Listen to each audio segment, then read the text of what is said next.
এটা কি মননের পাঠশালা।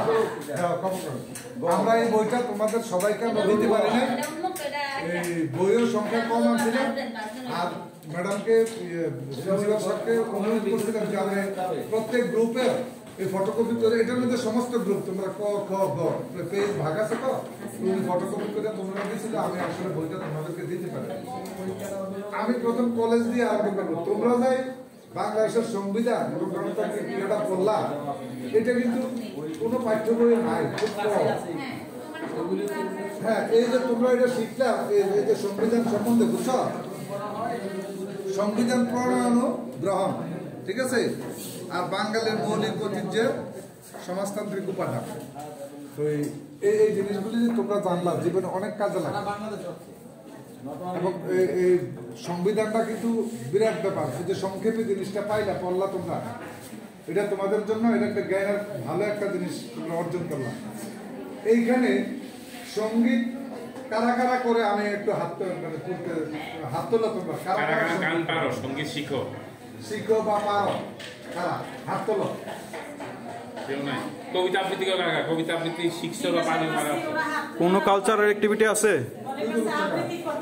যারা যারা তোমরা যারা পারো, হ্যাঁ আমি তো চিনি কারা কারা, যারা গান গাও বা গান গাইতে পারো তারা হাত তোলো। হাত তোলো না, এটা লজ্জা কিসের?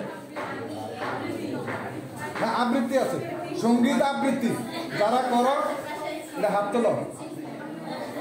আবৃত্তি, নাটক সবকিছু কালচারাল অ্যাক্টিভিটি আছে।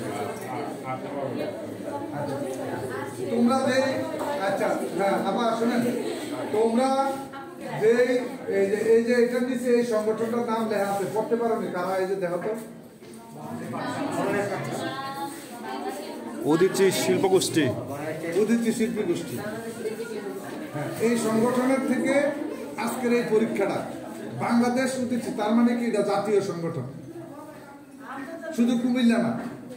তুমি এটা এক হিসাবে এটা আন্তর্জাতিক সংগঠন। ইউরোপে আমাদের 6টা শাখা আছে। এটা 1968 সালে প্রতিষ্ঠা হয়েছে।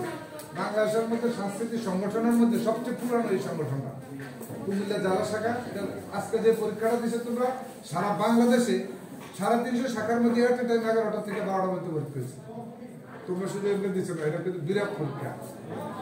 সারা বাংলাদেশে যে যতটুকু আয়োজন করতে পারছি আমরা সামর্থ্য অনুযায়ী, হয়তো তোমরা স্কুল এখন বন্ধ, এটি আমরা সবাই পাইনি, আবার পাবলিসিটি করতে পারি না, বিভিন্ন স্কুলের সাথে কমিউনিকেশন করতে পারি না, যার ফলে এই অবস্থা। কিন্তু আরো হয়তো আগামীতে হয়তো আরো বৃহৎ আকারে আমরা করব।